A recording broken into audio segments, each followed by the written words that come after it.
Assalamualaikum warahmatullahi wabarakatuh. Bismillahirrahmanirrahim. Alhamdulillahirabbil alamin. Wa bihi nasta'inu ala umurid dunya waddin. Wassalatu wassalamu ala sayyidina Muhammadin asrafil anbiya'i wal mursalin wa ala alihi wa sahbihi ajma'in. Amma ba'du. Hadirin para pemirsa, para jamaah dimanapun Anda sedang berada, alhamdulillah kita semua atas izin dari Allah bisa berjumpa kembali dengan saya di channel dakwah Hubban TV, yang insya Allah kita berupaya untuk mengisi konten-konten dakwah di channel ini secara istiqomah. Ya, semoga kita bisa istiqomah.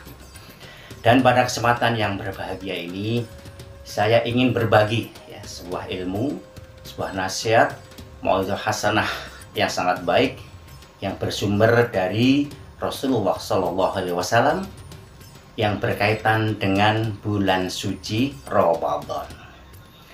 Qala Rasulullah SAW, Rasulullah bersabda suatu ketika, kata beliau, idza kana akhiru lailatin mir Ramadan, ketika datang atau tiba akhir-akhir malam atau malam-malam terakhir daripada bulan suci Ramadan, yang berarti 10 hari terakhir ya, yang mana kita sering kita iktikaf di masjid untuk menjemput yaitu sebuah malam yang sangat mulia, malam Lailatul Qadar ya, 10 hari terakhir di malam-malam ganjil itu. Jadi di akhir-akhir malam, malam-malam terakhir bulan Ramadan ini, kata Rasulullah, bakatis samawatu wal ardu wal malaikah. Itu yang namanya langit, bumi, dan para malaikat. Semuanya menangis. Loh, ada apa ini? What happened? Sampai malaikat, langit, dan bumi menangis ketika di malam-malam terakhir bulan suci Ramadan. Musibatan li ummati Sayyidina Muhammad. Ternyata akan ada musibah yang menimpa umatnya Nabi Muhammad Sallallahu Alaihi Wasallam. Para sahabat yang kebetulan hadir dan mendengar sabda Rasulullah tersebut tentu kaget dan penasaran. Lalu mereka bertanya kepada Rasulullah, ayyu musibatin ya Rasulullah? Musibah apa yang akan menimpa kami ya Rasulullah? Qala Rasulullah sallallahu alaihi wasallam, kemudian Rasulullah menjelaskan, hiya dhahabu Ramadana. Musibah itu adalah berpisah dengan bulan suci Ramadan. Ternyata hadirin para jamaah, di akhir-akhir ini, malam-malam akhir bulan Ramadan ini adalah saat-saat yang genting, saat-saat yang sangat krusial ya, karena kita akan segera berpisah. Ini namanya bulan Ramadan. Dan secara hakikat menurut Rasulullah, ternyata itu adalah sebuah musibah. Bagaimana ini bisa menjadi musibah? Lalu Rasulullah menjelaskan, li'anna da'wati fihi mustajabah wasodaqatan makbulah. Karena sesungguhnya di bulan Ramadan itu, kata Rasulullah, semua doa-doa mustajabah atau dikabulkan oleh Allah Subhanahu wa ta'ala.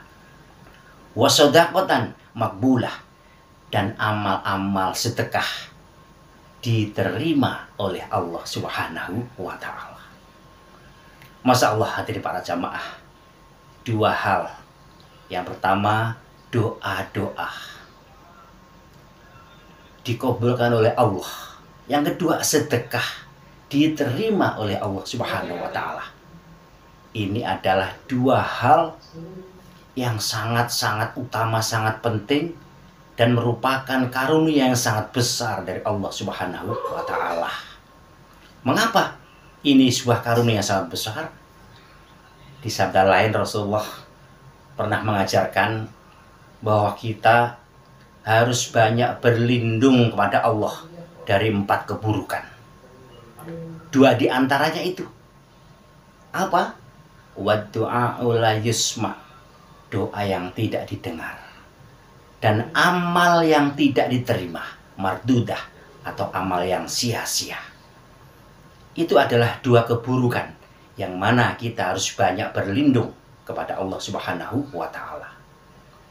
Sementara di bulan Ramadan, 2 hal itu punya potensi yang sangat besar. Doa dikabulkan oleh Allah, amal sedekah diterima oleh Allah. Itu sebuah karunia yang sangat besar. Karena itu, ketika kita akan meninggalkan namanya Ramadan, bimakna Ramadan berakhir dan kita akan memasuki bulan Syawal, bulan berikutnya, ternyata secara hakikat itu adalah musibah. Karena apa? Karena potensi untuk dikabulkan doa-doa kita dan diterimanya amal-amal sedekah kita menjadi berkurang. Masya Allah, para jamaah. Karena itu musibah, kata Rasulullah. Hadirin para pemirsa, para jamaah sekalian, ini adalah ibroh buat kita. Di mana kita bisa mengambil ibrohnya? Maka seyogianya di bulan Ramadan, terutama di malam-malam akhir, kita manfaatkan, kita fokus untuk meningkatkan ibadah-ibadah kita. Kita perbanyak doa-doa kita, dan kita perbanyak amal-amal sedekah kita. Karena sudah pasti doa-doa akan diijabah dan amal-amal akan diterima oleh Allah Subhanahu wa Ta'ala. Kalau kita tidak fokus di situ, maka sangat rugilah kita. Dan tentu kita tidak akan bersedih. Dan hanya orang-orang yang fokus dalam ibadahnya, meningkat ibadahnya, baik secara kualitas maupun kuantitasnya, merekalah orang-orang yang bersedih karena akan ditimpa musibah, yaitu berpisah dengan Ramadan. Hadirin pemirsa sekalian, luar biasa sekali. Maka barang siapa yang benar-benar menjalankan, artinya dia banyak beramal di bulan Ramadan, maka sama artinya dia menganggap seperti apa yang Allah firmankan, bahwa perintah puasa itu adalah la'allakum tattaqun, wasilah untuk menjadi orang yang bertakwa. Yaitu jelas dalilnya, pasti semua sudah hafal bahwa puasa di bulan Ramadan adalah wasilah atau perantara ikhtiar kita agar menjadi orang yang bertakwa. Dan takwa itu menjadi mahal, karena kata Allah, in akramakum indallahi atqakum. Sesungguhnya orang yang paling mulia di antara kalian adalah orang yang paling bertakwa. Dan puasa adalah wasilah untuk mencapai ketakwaan tersebut. Maka ini sungguh luar biasa. Allah hendak menggiring kita hamba-hambanya ini, yaitu menuju kepada kemuliaan di sisinya. Jadi kita dibimbing ini oleh Allah agar mulia di sisi Allah Subhanahu wa Ta'ala. Mengapa demikian? Karena orang-orang takwa itu rumahnya adalah di surga. Innal muttaqina fi jannati wa uyun. Rumahnya orang tak bertakwa itu secara hakikat adalah di kebun-kebun dan sungai yang mengalir. Maknanya adalah surga. Kalau sekarang kita masih di bumi, ya hidup di dunia ini hanya bersifat sementara saja. Hakikatnya kita semua akan kembali ke rumah hakiki kita, yaitu di surganya Allah Subhanahu wa Ta'ala. Karena itu kita diberi ibadah, diberi oleh Allah ini ya, sebuah proses ya, proses penyucian diri atau tazkiyatun nafs di bulan suci Ramadan ini. Kita diberi ujian-ujian, kita harus menahan lapar dan haus, menahan syahwat, kemudian memperbanyak ibadah kita, doa-doa kita, amal-amal sedekah kita itu dalam rangka Allah hendak memuliakan kita, hendak mensucikan jiwa kita, dan nanti akan kembali kepada Allah dan hidup di rumah kita, yaitu di surganya Allah Subhanahu wa Ta'ala. Karena itu, hadirin para jamaah sekalian, sampai Rasulullah mengatakan musibah ini. Mengapa? Seperti saya katakan tadi, kesempatan kita untuk mendapatkan ijabah dari Allah dari doa-doa kita di bulan Ramadan. Kesempatan yang sangat besar sekali, merupakan peluang emas dan sangat besar. Dan juga amal-amal kita semua diterima makbulan di bulan Ramadan. Kemudian berpisah kita, tentu kita bersedih, karena itu adalah sebuah musibah. Dan orang yang menyadari itu, maka nanti ketika sudah benar-benar telah lewat bulan Ramadan, maka orang-orang yang benar-benar fokus dan dia menyadari tentang hal ini, tidak akan berubah ibadahnya. Sama aja bulan-bulan setelahnya dia memperlakukan seperti bulan Ramadan, dan justru semakin meningkat ibadahnya.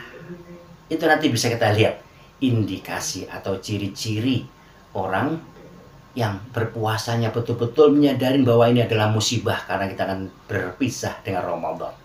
Apa indikasinya? Seorang ulama bernama Ibnu Razak Al-Hambali ya, pernah mengatakan ada 3 indikasi bahwa puasa seseorang, ibadah seseorang di bulan Ramadan itu punya asar atau bekas. Itu nanti akan terlihat setelah Ramadan benar-benar telah berlalu. Yang pertama adalah ibadahnya akan semakin meningkat. Satu contoh, dia semakin rajin bersedekah, semakin rajin berinfak, semakin rajin membantu sesamanya. Dia berupaya untuk menjadi khairun nas anfa'uhum linnas. Dia ingin menjadi sebaik-baik manusia, yaitu orang yang bermanfaat bagi manusia yang lainnya. Karena itu dia terus beramal dan beramal, bersedekah, berinfak, membantu orang lain. Di hatinya semakin tumbuh bersemi rasa simpati dan empatinya terhadap sesamanya. Itu indikasi pertama bahwa puasa akan membekas, punya asar, punya bekas. Kemudian apalagi contohnya? Semakin rajin dia menambah ibadah-ibadah sunnah. Makin rajin dia duduk di majelis taklim untuk menimba ilmu. Dia sangat menyadari li'anal ilma khayatul qalbi, karena sesungguhnya ilmu itu merupakan kehidupan hati. Dia terus isi hatinya dengan ilmu-ilmu, nutrisi-nutrisi, mauidhah hasanah yang baik-baik.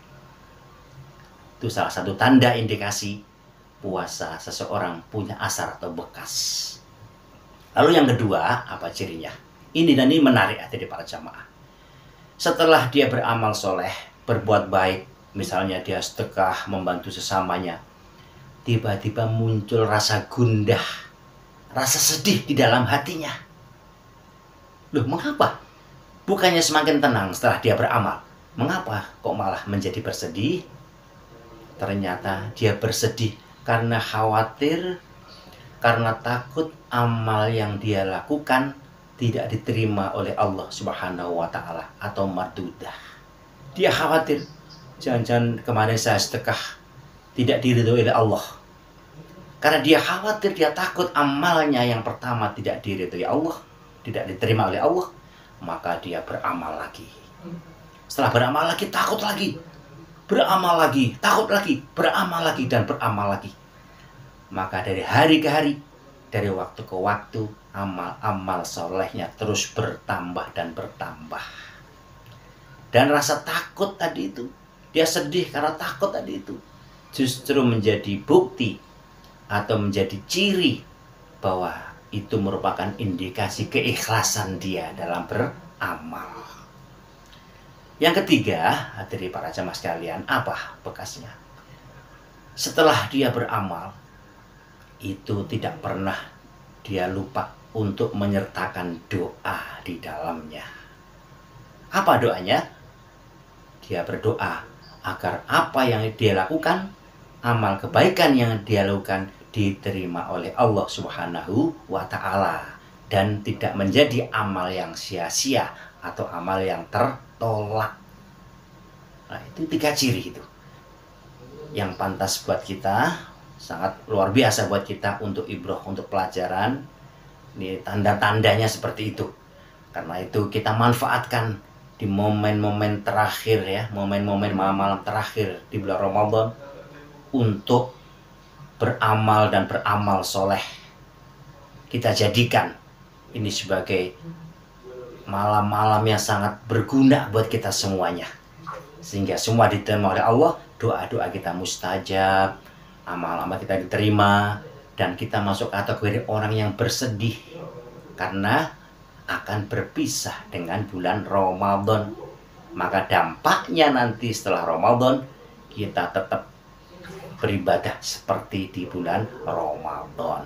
Kita hati para jamaah sekalian, itu nasihat dari Rasulullah SAW. Semoga ya memotivasi kita untuk semakin meningkatkan amal-amal baik kita dan terus bertawakal dan berdoa kepada Allah Subhanahu wa Ta'ala. Semoga Allah senantiasa memberikan kepada kita inayah atau pertolongan. Karena dengan pertolongan Allah, dengan inayah dari Allah Subhanahu wa Ta'ala, akan mempermudah jalan kita ya, selama kita di dunia menjalani ujian-ujian dari Allah. Karena semua orang mukmin, orang beriman itu pasti diuji oleh Allah. Tujuannya adalah Allah hendak mensucikan jiwa kita, dan Allah hendak memuliakan kita, mengangkat derajat takwa kita, sehingga kita nanti kembali ke rumah kita di surga dengan qalbun salim, hati yang selamat. Itu hati para jamaah. Perlunya inayah pertolongan Allah Subhanahu wa Ta'ala. Yang kedua, kita juga mohon pada Allah, semoga Allah senantiasa menganugerahkan kepada kita hidayah atau petunjuk atau cahaya atau nur yang terus menuntun hati kita. Jadi hidayah itu untuk kita yang sudah muslim itu adalah ilmu ya. Arti itu li'anal ilma hayatul qalbi, karena sesungguhnya ilmu itu merupakan kehidupan hati. Hati bisa hidup karena diisi dengan nutrisi-nutrisi makanan ilmu. Yang ketiga, kita mohon pada Allah, semoga Allah senantiasa mencurahkan kepada kita taufik. Apa itu taufik? Taufik adalah kekuatan untuk bisa beramal soleh, kekuatan untuk sebisa mungkin kita menjalankan apa-apa yang menjadi perintah Allah ya, semampu kita, menurut kadar kemampuan kita. Kan banyak amalan sunnah. Bisa jadi kita istiqomah dengan amalan bacaan Quran kita, bisa jadi dengan amalan sedekah kita, bisa jadi dengan sholat-sholat sunnah kita, apapun silaturahmi kita, semuanya itu bisa meningkatkan takwa kita, sehingga kita benar-benar Allah muliakan nanti itu. Dan juga kekuatan untuk sebisa mungkin kita menghindari atau menjauhi apa-apa yang menjadi larangannya. Itu hati dari para jamaah. Semoga bermanfaat buat kita semuanya. Terima kasih. Assalamualaikum warahmatullahi wabarakatuh.